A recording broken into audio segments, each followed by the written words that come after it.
So we have a little break in the shop work here right at the moment. We've got a trailer that we are loading with bunk covering tires. These are full car tires, and there's some semi-truck tires in there, which I would like to try to keep as many of the silage truck tires as I can so that we can cut the sidewalls out of them, or hire somebody to come in and cut the sidewalls out. We do have a cut tire, looks like a car tire, in between the bucket and the tool carrier here, but that one is cut in the center. The other cut tires that we have, they're just the sidewalls, so there's no wires exposed or anything like that on them.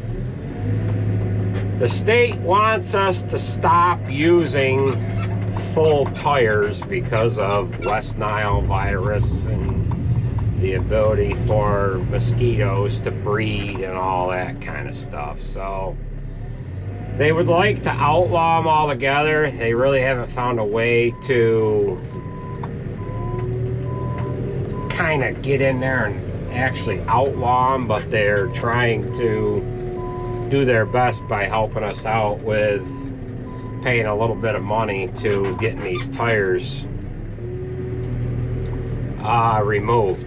These tires are going to some kind of a recycling plant.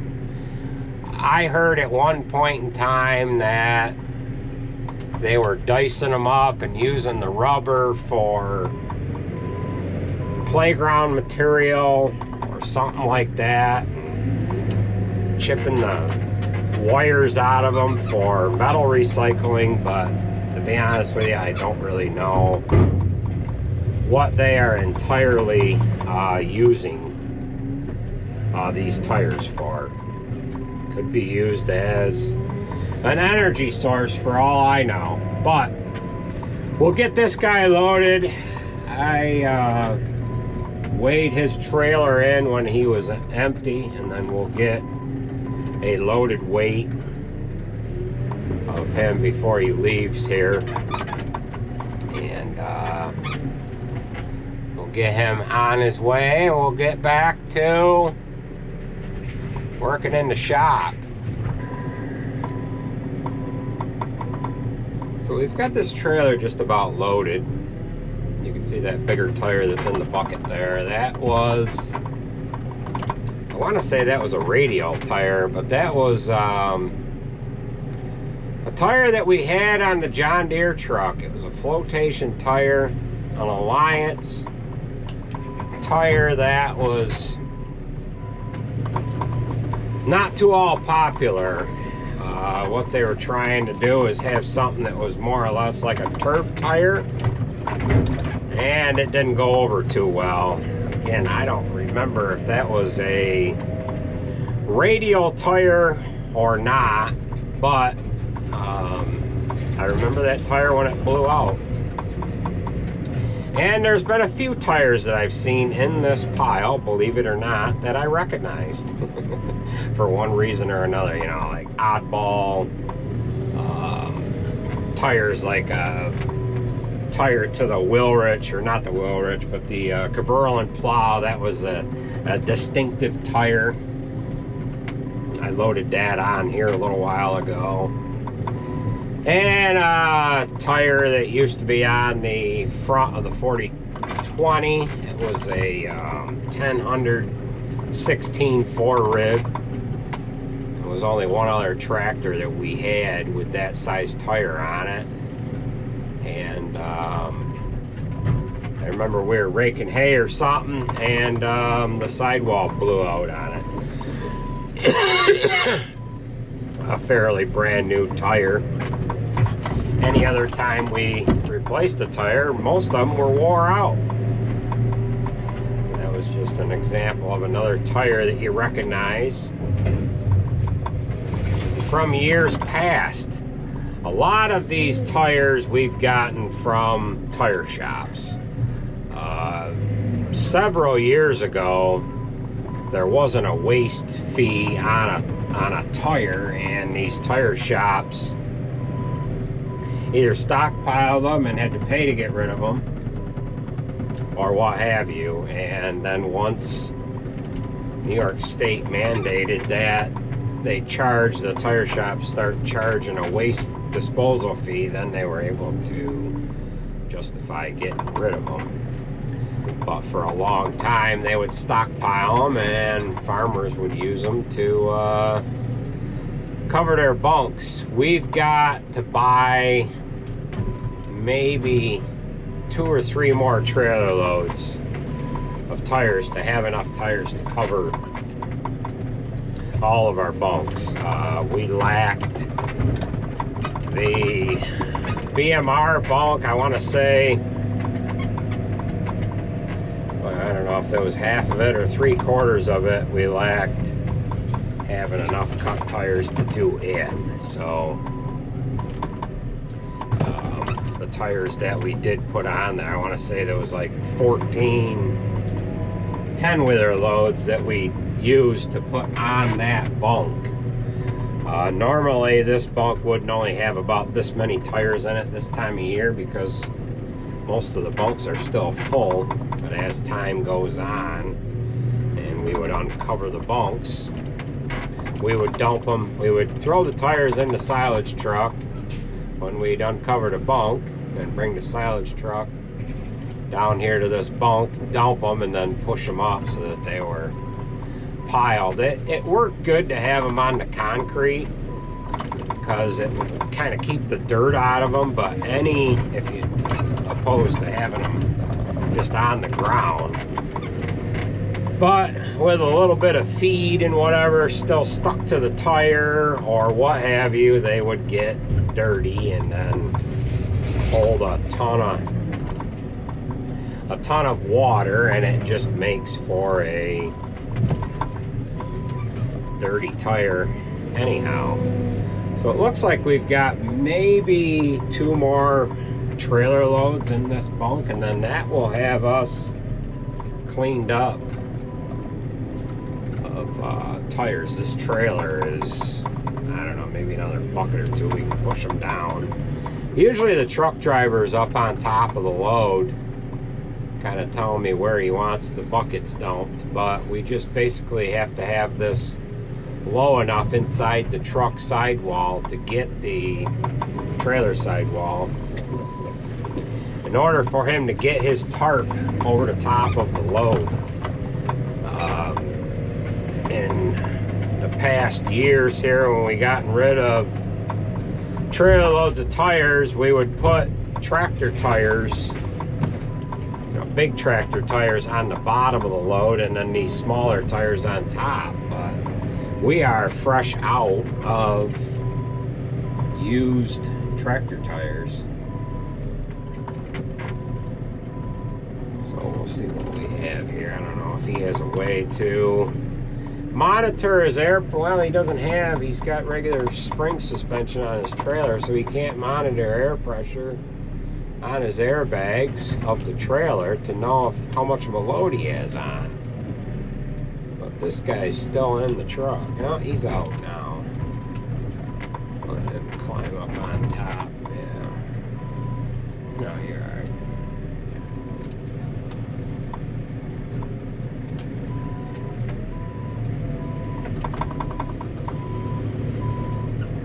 He's gonna inspect his load.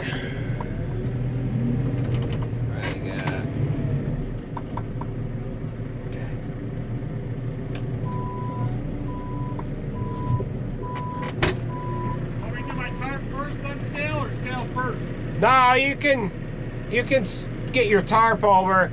I gotta push them down. I've got a couple of holes I can fill, and then I can push it down so that you can get your tarp over. Okay. All right. Do that, then I'll do my tarp. Okay.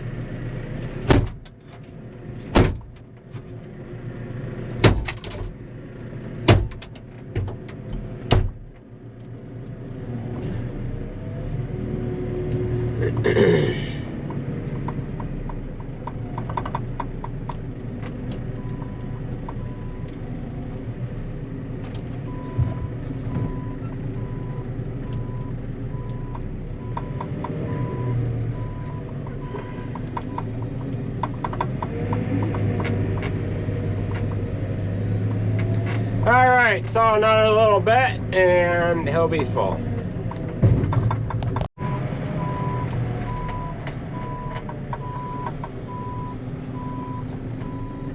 Alright, he's loaded. I'm just waiting for him to get his rope thrown over for his tarp. We'll push a few of these loose tires up here and get this bunk pushed back, and hopefully his tarp goes over, because we got him loaded. I don't think his rope went over. But I think we got a trailer load or so left here. So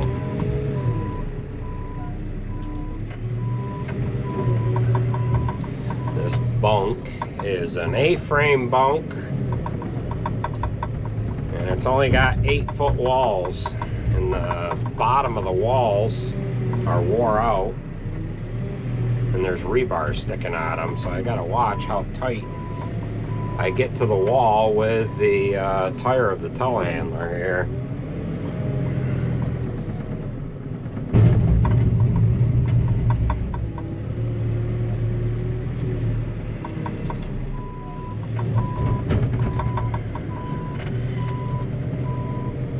But I don't think he's managing too well to get his rope. Oh, there it goes. He's got it over.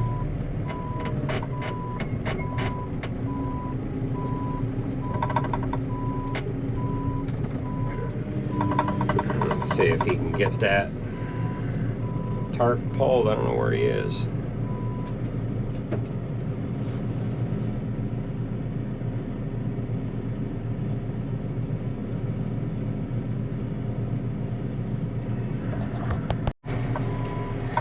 Alright, so he was able to get that tarp to go up over them tires there. They're humped up there a little bit. But he got up on top of there and I helped him pull that tarp over. So he's just got to tie his tarp down, and he'll get over to the scale and weigh, and he'll get on out of here.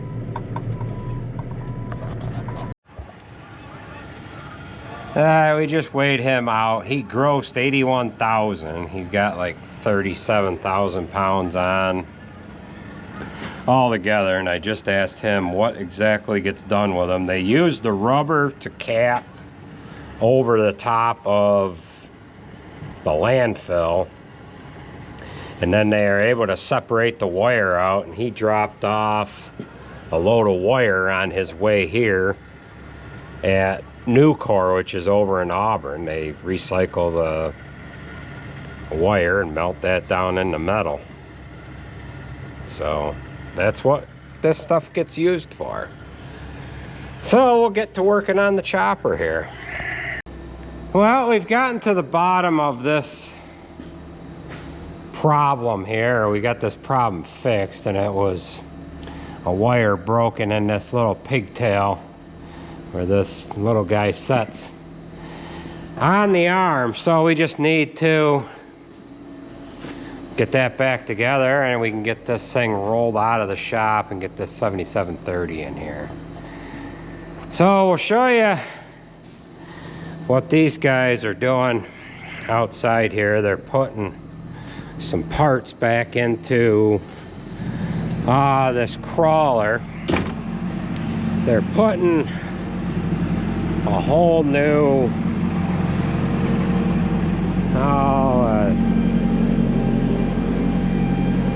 whole new pipe assembly that comes off of this fan housing. So it's a new fan housing and then a new 4-port assembly, and they're using the crane so they can lift it up over the top and set it down into. You don't want a strap instead, or the strap didn't work that great last time? Never used the strap. Can you go, well, last time we went can you here go right around there, or is it not centered? No, this is heavier than that. Here?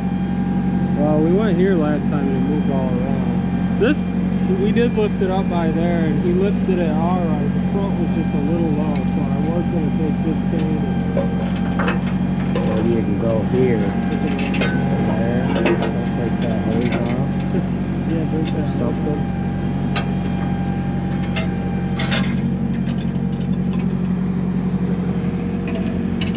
So what he's trying to do is get it centered so that it'll lift it evenly without... Maybe you want to lift up first, Jared, to get tension on that bottom chain. It's loose.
Maybe go down so I can get this one link. Hold on, I don't really know. Okay, try that.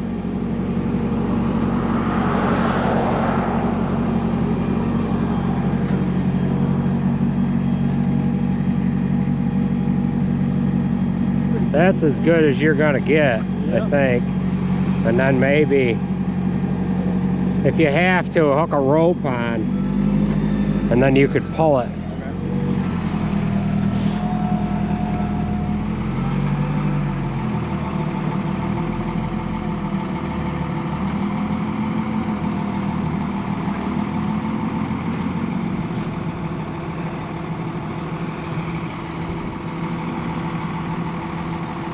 Why don't you get it out, Jared? Maybe go out with the cable and out with the boom at the same time. No, but do one then the other.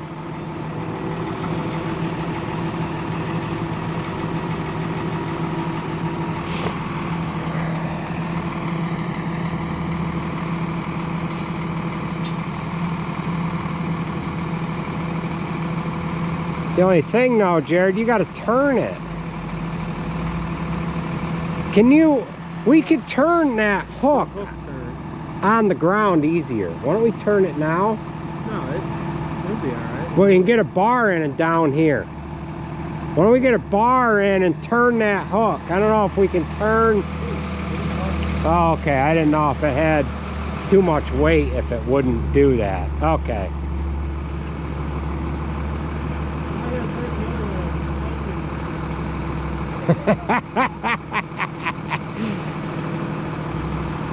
That's all he works on the excavators.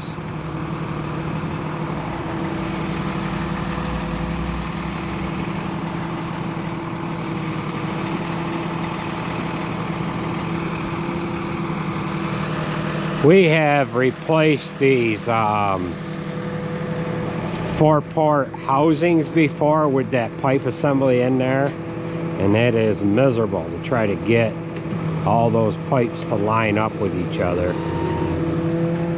It wasn't too bad with it out of the unit here, so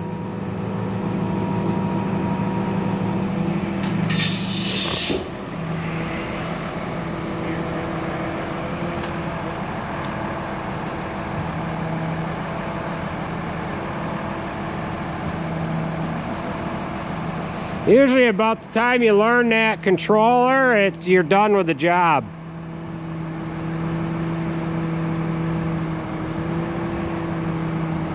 When are you gonna put the fan on it? After? You don't actually know if this goes in.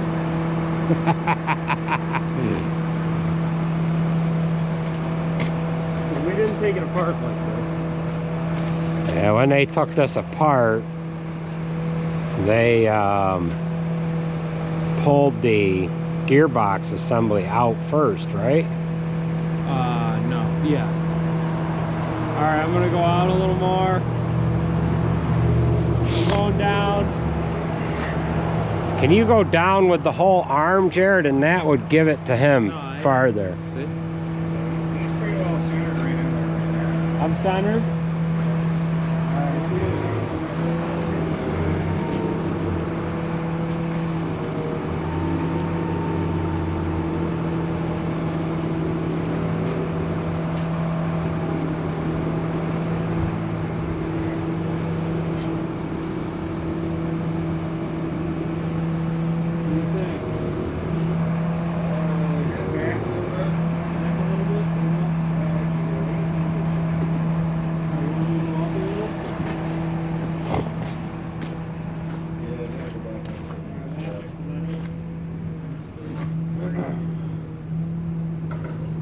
Alright, that should be good.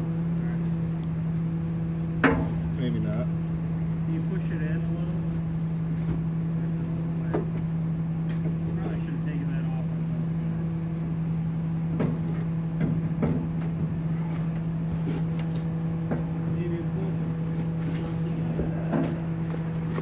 sides. Yep. We just gotta watch them hoses. Watch that hose right there. Don't put your hand underneath it. Is it gonna make it past that box, Jared? It's not. Should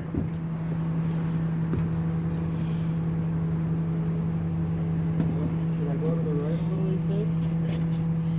I would go straight down and then we can pull it.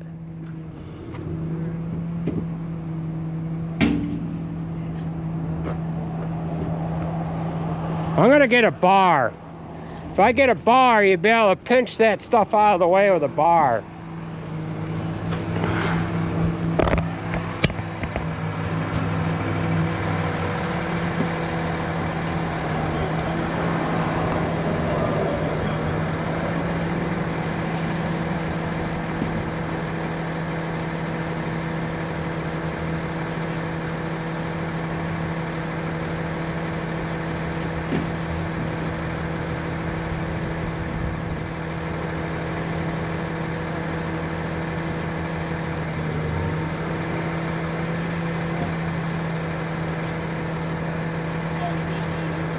They're already sitting in there. You guys need anything like this? Or you got...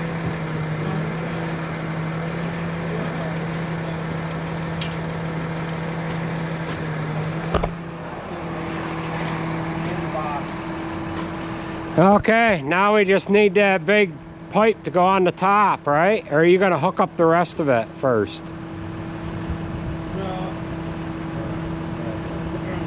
all that shit up. Do that for you. We could use this one for that.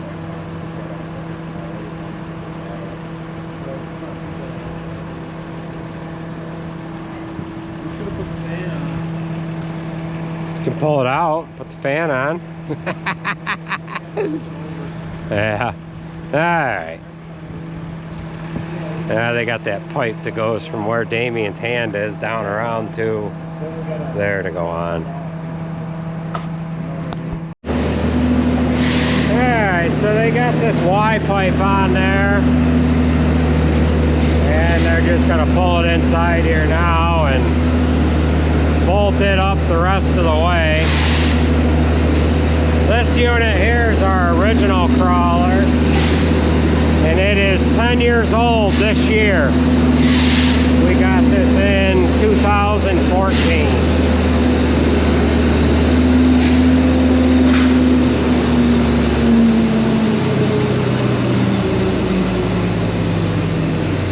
So they've just got to tighten up all those bolts on that, up on the top, and then of course on each side here. How many hours on this one? They're 3,500? No, 2,800. 2,800? Yeah. Probably a bunch for a crawler. Yeah. Well.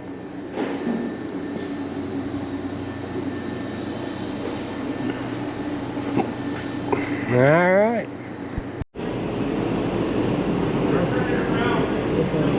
All right. So Jared's got, how many pistons you got out? I only Three? got 3 out. Got 3 out, and he suspected that number 6 was going to be a problem because when he put this together the first time, what they do, they screwed up something machining, and it screwed itself up. The liners sunk because the liners sunk down. We never shimmed the liners. It's off the Syracuse crank. They did all of that. So you replaced all of the pistons then, but only 5 of them. We replaced all of them then, and then the liners sunk, and I replaced only, after that happened, there was a couple that didn't look right. It must have been this one right here.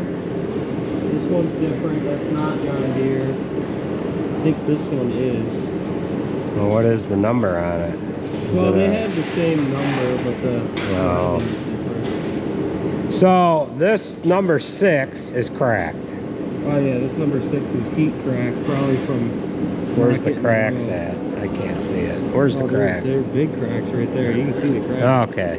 Those are All big. right, now I can see it. All right, so it's had excessive blow by, The rings are... and I mean, I'm surprised those didn't coming from, fall apart. This one was bad, though, real bad. yeah.